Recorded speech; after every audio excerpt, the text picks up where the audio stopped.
Hello and welcome to the Past Functional Skills video solutions for the NCFE Functional Skills English Level 2 Reading Sample Paper 4. Before watching this video, make sure that you've read the 3 documents and you've attempted to complete the paper yourself. Question 1. The main purpose of document 1 is to A. Encourage people to buy the cottage, B. Tell people how to rent the cottage, C. Inform people about the area near the cottage, or D. Persuade people to book a holiday in the cottage.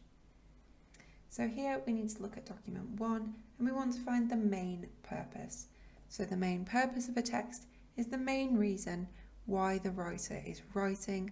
So you need to consider what the writer's trying to do, what their aims are. So do they want to inform you about something, persuade you, or advise you? So if we have a look at document 1, are we encouraging people to buy the cottage? Well, no, it doesn't mention anywhere that the cottage is for sale, so that's incorrect. B, are we telling people how to rent the cottage? Well, we've got a big long description of the cottage here. We're not really we're not telling people how to rent the cottage. C, inform people about the area near the cottage. Now the source definitely does this. It explains that it's on the edge of Bodmin Moor, and it explains a little bit about the village, which has a 17th century pub.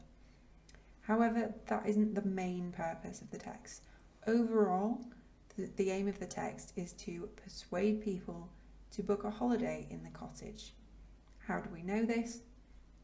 Well, it explains that there are lots of different amenities. It uses adjectives like lovely, describing words to sort of persuade people that the cottage is a nice place to go, and to kind of explain that it's perfect for a family or friends wanting to get away from it all. So that suggests that they are going on holiday to get away from working life. So D is the correct answer here. Question 2. How is language used to make the property appear attractive? So the student here has written that persuasive language is used, such as magical.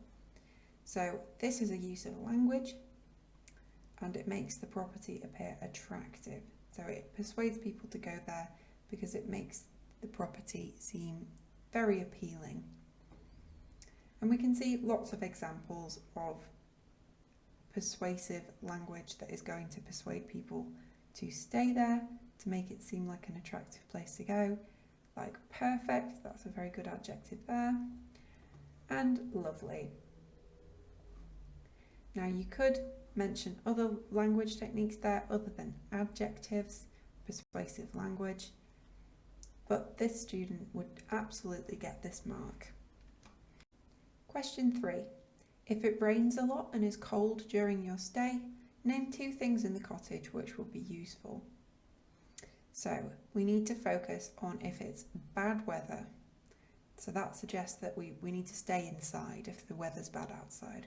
We need to name 2 things that are in the cottage that will be useful. So what can we do when we're inside the cottage on a rainy day? Well, if we scan the text, we can find that the cottage has Wi-Fi, a TV and DVD. So that could be useful. There's 2 things named here, Wi-Fi and a TV. Question 4. Some of your friends want to have an active holiday. Describe 2 things about the cottage location in document 1 that support this. Okay, so an active holiday suggests that they want to do sports, they want to do activities involving exercise. And we need to describe 2 things about the cottage location that will support this, that will make their holiday active. So if we scan the text for any mentions of exercise or sports, we will see that you've got rugged coves and sandy beaches to explore, you've got swimming or surfing. there's some active activities that you could do. And then we've also got angling, water sports and trout fishing. So these are all of the active things that you can do there. And the student has described 2 things. So they've got easy access to Bodmin Moor, so that's for walking, as well as the availability of trout fishing on local rivers. Question 5. Identify one thing about a holiday in the cottage in document 1 that could be seen as a disadvantage for some people, and explain why. So here we're looking at document 1, and we need to think about the kind of holiday that we would have in the cottage that's described there.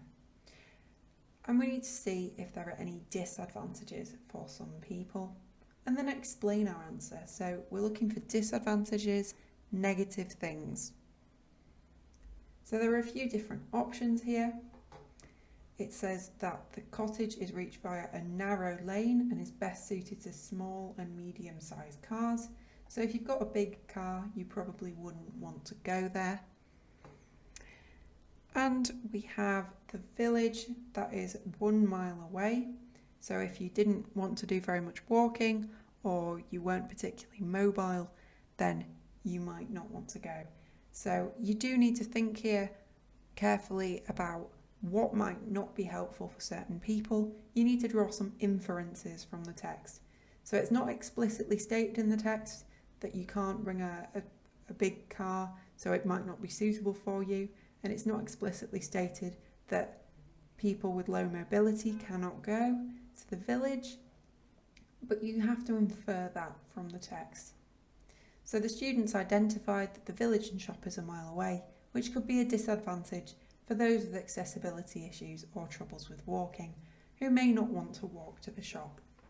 So they've found a disadvantage, one thing that is a disadvantage for some people, and they have given an explanation. They've said that those with accessibility issues might not be able to walk there. Question 6. This document would not be useful if A. You use too much electricity, B. Your phone is stolen from the cottage, C. You lose the cottage keys, or D. You break a window in the cottage. So we need to look at document 2 here and see what the document would not be useful for.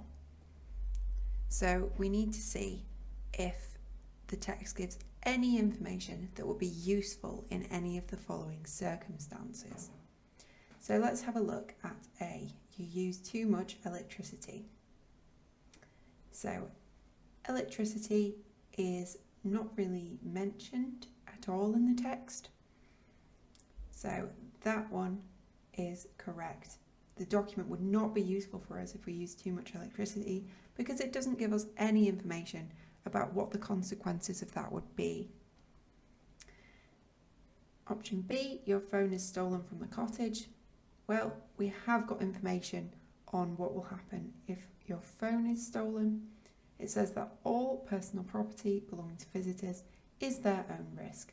So the owners of the cottage would not be responsible for any damage or theft. C, you lose the cottage keys.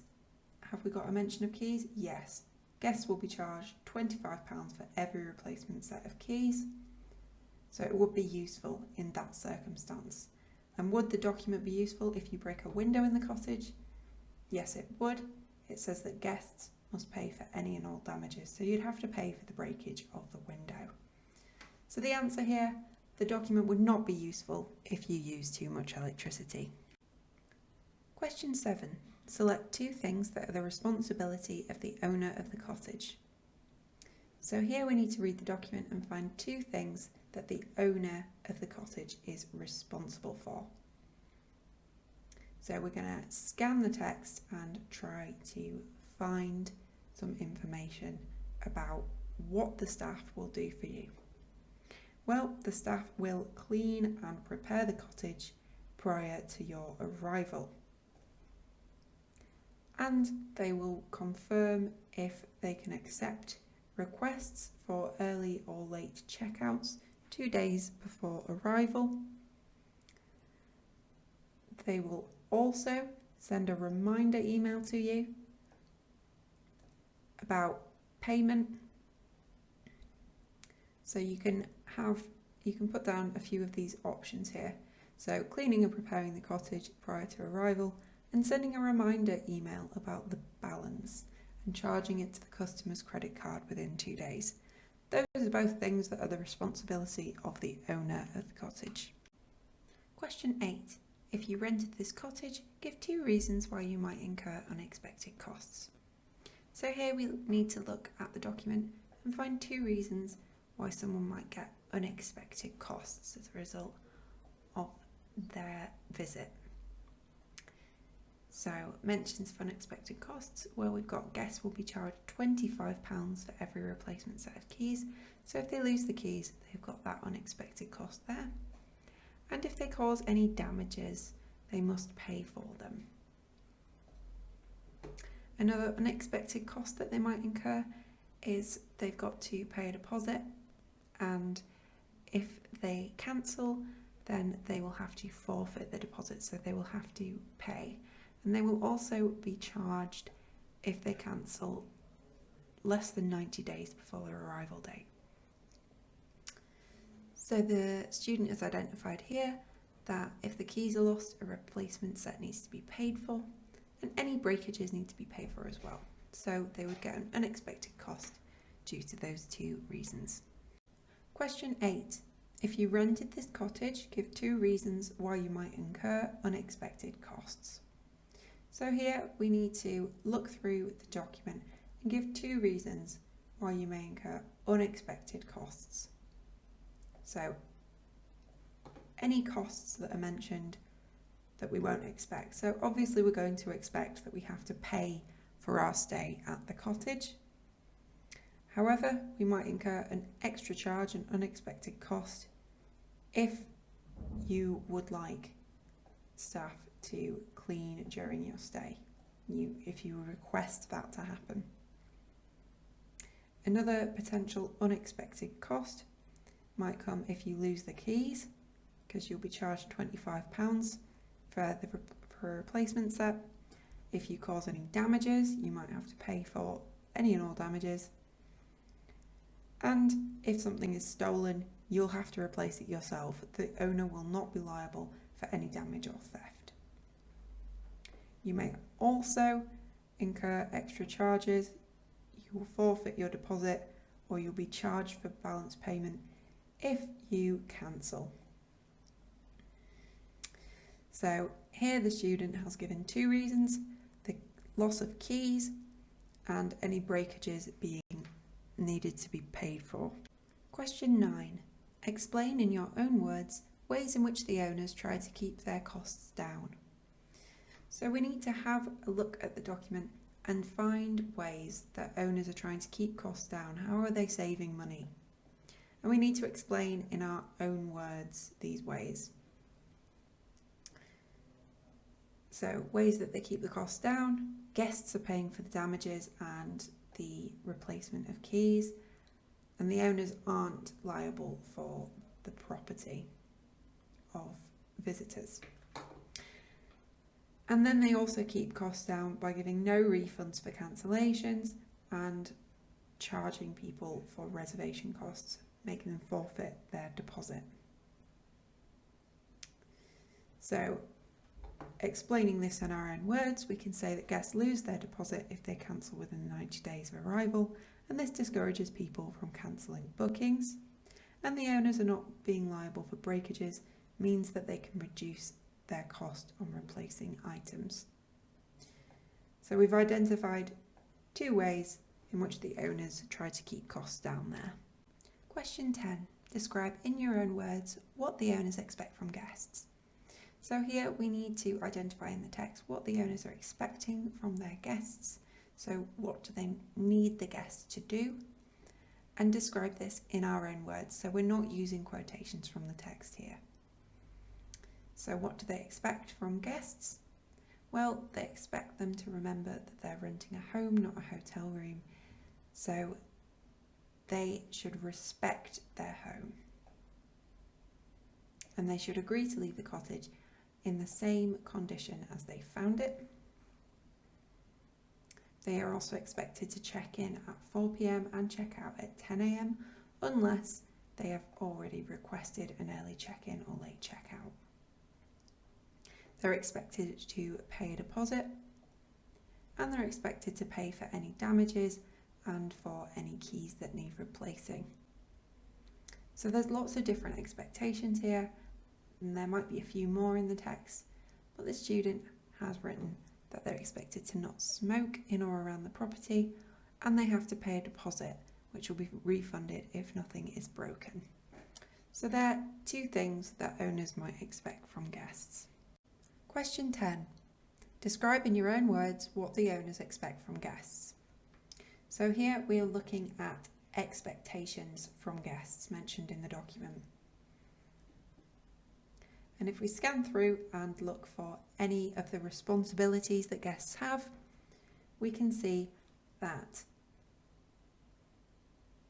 guests are expected to respect our home and agree to leave the cottage in the same condition as upon arrival. So to leave the cottage as they found it, that is one expectation. Another expectation is that they should check in at 4 p.m. and check out at 10 a.m. unless they've requested an early check-in or late check-out. They're expected to not smoke. Smoking is strictly prohibited. And they're expected to pay for any damages. They are also expected to cancel at least 90 days before their arrival date, otherwise they will be charged for the balance payment. There are no refunds. So the student has identified a couple of these. They've said not smoke in or around the property and pay a deposit which will be refunded if nothing is broken. So here they have used their own words to explain what the owners expect from guests. Question 11. Which of the 4 reviews in document 3 is the most positive? So here we need to read all 4 reviews mentioned in document 3, and we need to see which one is the most positive of them all. So we've got review 1 garden, review 2 secluded, review 3 cosy, and review 4 Potter. So the student has correctly identified that the first review, garden, is the most positive. How do we know this? Well, they've used lots of positive adjectives here to describe the cottage. They've said it's a beautiful place to stay. The welcome was fabulous. The fire was cheerful. And they were given a lovely greeting. They've called the cottage cosy with a fabulous garden. So lots of positive adjectives there, a very, very positive review overall. B, let's take a look. So this one includes some negatives. It says that you would have difficulty finding it on your own in the dark. It also gives some positives, but it says that it was very cramped and not very modernised.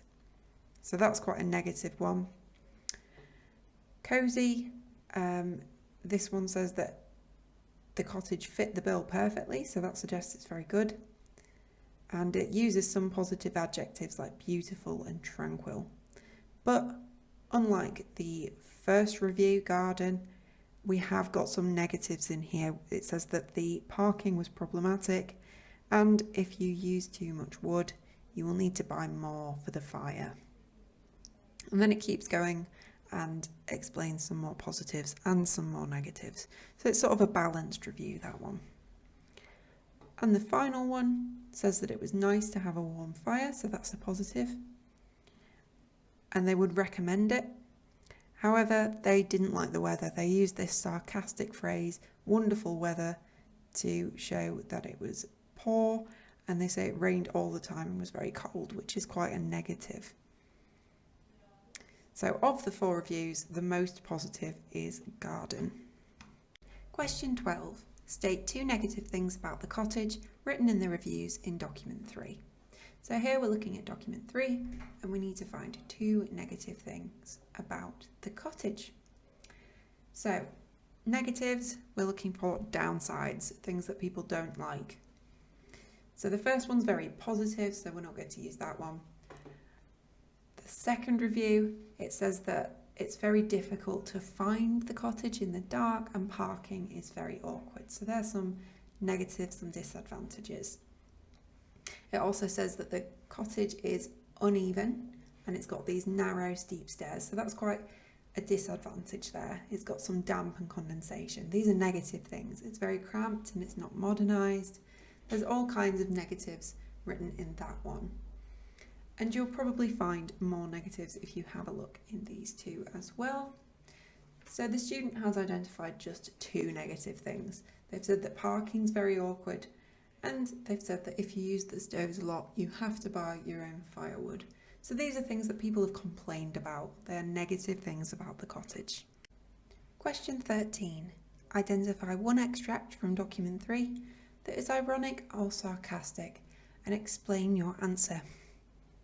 So we're looking at document 3 here and we need to find one extract, so one quote, that is ironic or sarcastic.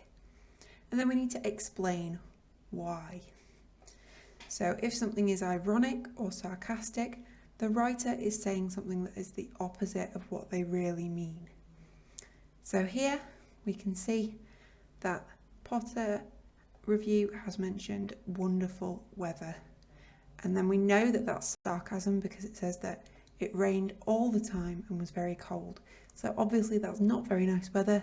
They're being sarcastic there, they're being ironic. So the student said wonderful weather because they go on to say that the weather was cold and wet for most of their visit. Question 14. Some of the reviews share the same positive points of view. In your own words, summarise what these are. So we need to look at the reviews and find similarities. So we're comparing the reviews here in the text. And we want to find the positive points of view and compare those in our own words. So we need to provide a summary here of what the text is saying, what the positive points of view are. So if we have a look at the document, we can see that the cottage is dog friendly. That's one positive. And we can see that a cheerful fire was burning in the living room when they first arrived. They got a lovely greeting. You can see lots of positives here and lots of similarities between different reviews. What they're talking about is quite similar. It was so nice to have a warm fire to welcome us, and the cheerful fire was burning. That's a similarity there. And there's another similarity between these two. It says that the cottage is dog friendly, and they mention the dog in this one. So the students identified that they shared that the cottage is a very dog friendly place and it's good for walking them, as well as praising the fact that a fire was already lit for them when they just arrived. So they've got the similarities are mentioned here because dogs are mentioned in more than one review, and the fire is also mentioned in more than one review. Question 15. Sarah and Kevin share a similar negative point of view. Describe what it is in your own words. So here we need to look for Sarah and Kevin in the document, so scan the text for their names and see what their similar negative point of view is, and then we need to describe in our own words what that point of view is, what is negative that they're saying. So let's look for Sarah and Kevin. We can see Sarah here and Kevin here. So we need to scan both of their reviews for any negatives and try to match up one that is the same. So it says that there's tight and winding lanes and you might find difficulty finding it, parking is awkward, you can't get 2 cars into the space, there's uneven floors, narrow steep stairs, damp and condensation, it's very cramped and not exactly modernised. So all of this is very negative, but which of these points is mentioned by Kevin? Well, he says that the cottage was lovely, but parking was problematic. So both texts here are mentioning parking as a difficulty. Parking was problematic. Parking is very awkward. So the student has written that they both say that parking was an issue, either awkward to get into or not enough space for more than 2 cars. So they've described both of the texts here and they've definitely compared the similarity. They've shown that with the word both. Question 16. Documents 1 and 3 contain contradictory views. Provide an example of this. So in this question, we need to look at document 1 and document 3 and find an example of a contradictory view that they give. So contradictory, that means that we're looking for opposite views, views that oppose one another, views that contradict. So the students identified that document 1 says there is ample parking, but the 2 reviews in document 3 argue that the parking is difficult. So we can see in document 1, we have ample off-road parking mentioned, and that really doesn't match up. That contradicts with in document 3, where it says parking is very awkward, parking was problematic. So that is one example of a contradictory view between the 2 documents there.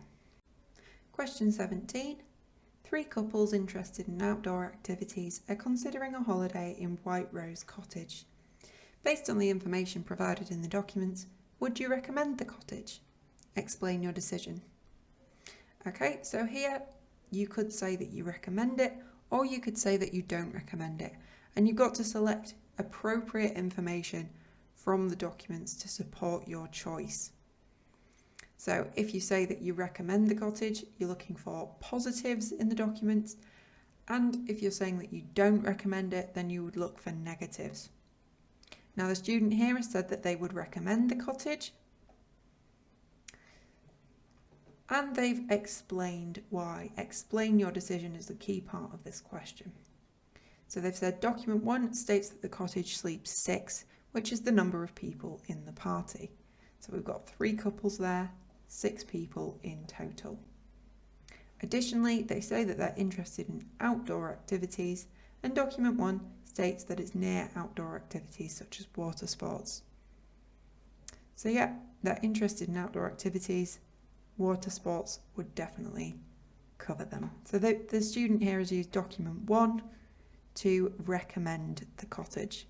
Now you wouldn't have to use document 1, you could use any of the 3 documents for this question, but you do have to explain your decision and give a relevant explanation of whether you'd recommend it or you wouldn't recommend it.